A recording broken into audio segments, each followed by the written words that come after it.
안녕하세요. 수입시연구소 소장 이희명입니다. 오늘은 2022년 입시의 특징 중에 교과 전형 세 번째 시간입니다. 지난번 설명한 내용을 되짚어 보겠습니다. 2022년도는 교과 전형이 증가했는데요. 특히 상위권 대학에서 많이 증가했습니다. 지난번 말씀드린 대로 교과 전형은 일반고 학생이 유리합니다. 수시 6개를 모두 합격할 필요는 없으므로 합격의 변수가 적은 교과 전형으로 안정권을 잡고 나머지 대학을 학생부 종합으로 상향하는 전략도 말씀을 드렸습니다. 지난주에는 1, 2에 해당하는 연세대부터 서울시립대까지 설명을 드렸고요.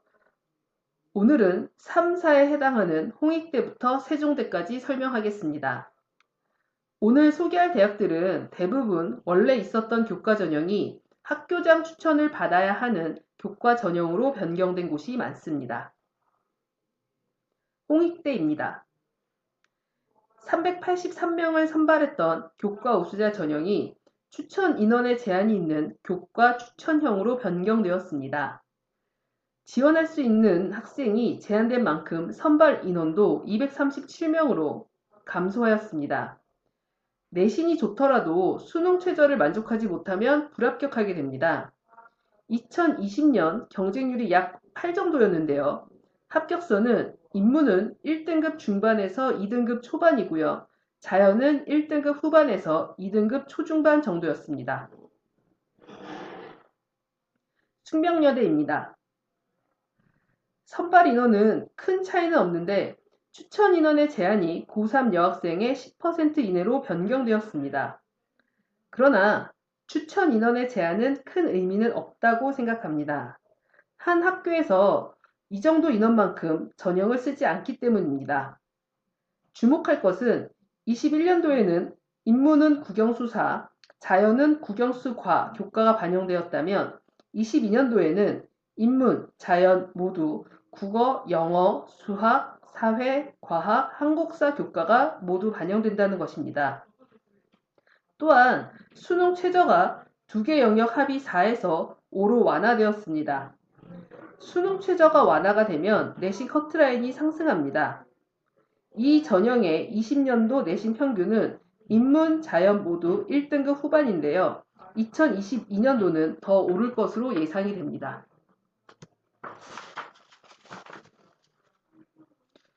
건국대입니다. KU 학교장 추천의 종합 전형이 교과 전형으로 변경되었습니다. 21년도에는 서류 70, 교과 30이었던 것이 교과 100으로 변경되어 합격의 변수가 작아졌습니다.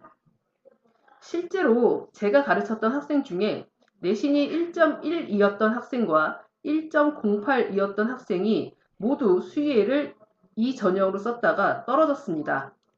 두 학생 모두 건대 수의대는 떨어졌지만 서울대 수의대는 합격을 했습니다. 그만큼 종합전형을 내신으로만 판단해서는 안 되고 합불에 변수가 많다는 것을 의미합니다. 또한 22년도에는 수능 최저가 생겼습니다. 수능 최저를 위해서라도 안정적인 1등급이 나올 만한 과목을 미리 공부해야 합니다. 인하대입니다. 21년도에 교과 전형이 지역 인재 추천 교과 전형으로 변경되었습니다. 추천 인원도 고교별 7명으로 정해져 있고요.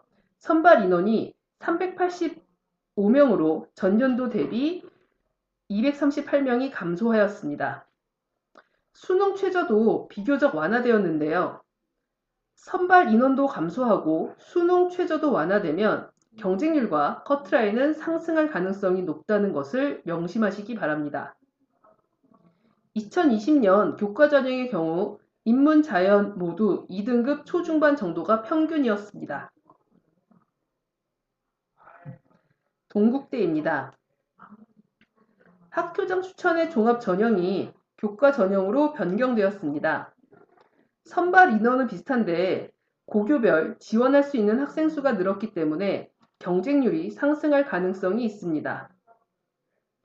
수능 최저가 없어서 내신은 좋으나 모의고사 성적이 나오지 않는 학생들이 안정권 대학으로 활용할 가능성이 높습니다. 또 주목할 것은 교과 60에 서류 40인데 교과 중에 성적이 좋은 상위 10과목이 반영이 됩니다.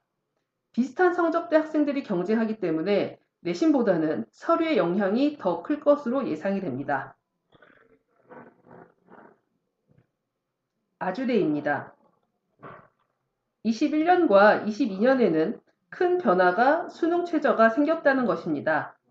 수능 최저가 생기면 이를 만족하지 못하는 학생은 불합격이기 때문에 커트라인은 하락하게 됩니다. 21년도의 결과가 아직 나오진 않았지만 그거보다 약간 낮은 점수를 예상하시면 됩니다. 단국대입니다. 21년도와 22년도는 큰 차이는 없습니다. 추천 인원이 8명 제한으로 변경된 것 이외에는 큰 차이는 없습니다. 20년도 결과는 인문은 2등급 초반, 자연은 2등급 중반 정도의 학생이 합격하였습니다. 국민대입니다. 추천을 받는 전형으로 변경되었으나 인원 제한은 없습니다. 다만 선발 인원이 77명 감소한 386명이어서 커트라인은 상승할 것으로 보입니다. 20년도 결과는 인문, 자연 모두 2등급 초의 학생들이 합격하였습니다. 광운대입니다. 21년도 교과 전형이 지역균형 교과 전형으로 변경되었습니다. 선발 인원이 약 51명 증가하였고요. 20년도 결과는 인문, 자연 모두 1등급 후반, 2등급 초반 학생들이 합격하였습니다. 숭실대입니다.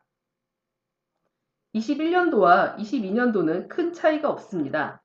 다만 숭실대 교과 전형의 최저는 영어가 포함되지 않는다는 점을 기억하시기 바랍니다.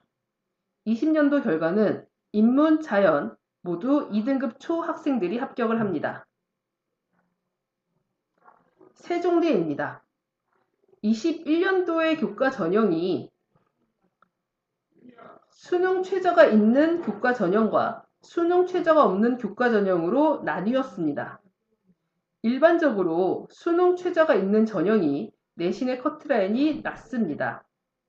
내신이 애매한 학생들은 수능 최저를 공부해서 이 전형을 지원하는 것을 검토해야 합니다. 세종대는 인문은 과학교과까지 반영이 되지만 자연은 계열 내신인 국영수사 교과만 반영이 됩니다. 이로써 3시간에 걸쳐 2022년 교과 전형에 대해서 설명드렸습니다.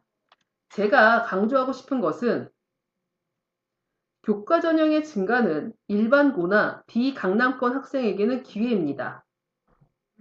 기회이기 때문에 이에 대한 준비가 필요합니다. 이에 대한 준비는 당연히 내신 공부와 수능 최저인데요. 내신은 본인을 가르치는 선생님이 좁은 범위를 출제하기 때문에 해당 범위를 반복해서 공부할 수 있는 방법을 찾고 시도해야 합니다. 가끔 내신이 좋지 않은 학생들이 수시를 버리고 정시에 집중한다고 하는데요. 이것은 마치 교내 체육대회도 달리기를 못하면서 전국대회를 나간다는 얘기와 같습니다. 현재 배우는 내신에 집중하시기 바랍니다. 다음 주 주제는 2022년도 학생부 종합전형입니다. 학생부 종합전형이 줄어들었다고는 하는데 얼만큼 줄어든 것인지 전형 방식이 무엇이 달라졌는지 살펴보겠습니다. 감사합니다.